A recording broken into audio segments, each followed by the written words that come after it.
अस्सलाम वालेकुम everyone, this is D3 exercise 10 है, क्वेश्चन नंबर 12 हम उसका कर रहे हैं, जिसमें हमें कहा गया है कि एक वायर है और उस वायर की जो लेंथ है वो है 32 सेंटीमीटर। ठीक है जी, 32 सेंटीमीटर उस वायर की लेंथ है और उन्होंने कहा है कि एक सेक्टर बना दिया सर्किल का। सर्किल का सेक्टर आप जानते हैं कुछ इस तरह का बनता है, ये पूरा। ठीक है, ये पूरा जो सेक्टर बना है 32 सेंटीमीटर की वायर का बना है। कहते हैं सर्किल का जो रेडियस है वो 6 सेंटीमीटर। लाइक अगर ये सर्किल बना है, ये सर्किल का सेंटर है, ये रेडियस 6 सेंटीमीटर है, तो अल्टीमेटली ये भी 6 सेंटीमीटर हुआ।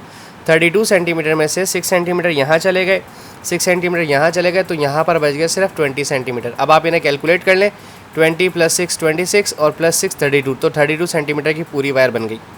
अब आपसे पूछा जा रहा है कि आपने ये वाला एंगल सिर्फ आपने बताना है कि ये एंगल कितने डिग्री का है। सो अब ये चूँकि आर्क लेंथ वाली डिस्कशन हुई है, इसमें आर्क लेंथ की बात हुई है, तो हम इसमें आर्क लेंथ का ही फार्मूला इस्तेमाल करेंगे। और आर्क लेंथ का फार्मूला आप जानते हैं θ/360 डिग्री × 2 पाई और r होता है। ठीक है, आर्क लेंथ चूँकि 20 ऑलरेडी हमने यहाँ पे निकाल ली थी, 32 में से ये 6 और ये 6 माइनस किया था तो 20 आ गया था, तो इसलिए हम आर्क लेंथ सिर्फ 20 इस्तेमाल करेंगे यहीं पर अपने क्वेश्चन में।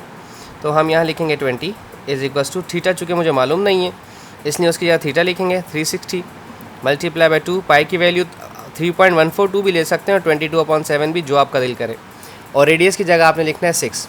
ठीक है, अब हमने सिर्फ सिंपली करनी है ट्रांसपोजिशन। ट्रांसपोजिशन कैसे करनी है कि यहाँ जो दो नंबर्स डिवाइड हो रहे हैं इन्हें वहाँ लेफ्ट हैंड साइड पर भेजकर मल्टीप्लाई करवाना है कुछ इस तरह से। 20 × 360 × 7, ये जो दोनों नंबर्स यहाँ डिनोमिनेटर में थे यहाँ आकर मल्टीप्लाई करवाएंगे, और ये तीन नंबर जो यहाँ पर हैं इस तरह से मल्टीप्लाई कर रहे हैं, ये लेफ्ट हैंड साइड पर जाकर अल्टीमेटली डिवाइड करवाएंगे। 2 × 22 × 6 = थीटा, यहाँ पर ये वैल्यू बच गई। अब आप अपने कैलकुलेटर में इस 20 × 360 और 7 को सॉल्व कर लें। 360 यहाँ पे बता देता हूँ मैं अपने कैलकुलेटर में सॉल्व करके। 20 ×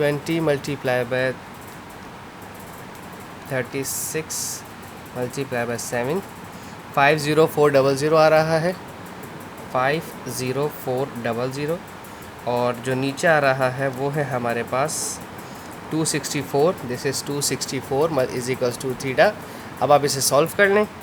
50400 divided by 264, so 190, this is 190.9 degree. ये एक तकरीबन राउंड ऑफ हो जाएगा। आप चाहें तो इसको इस तरह से कर लें, 191 कर लें, ताकि पूरा आपका राउंड ऑफ करके आपकी वैल्यू निकाल लें।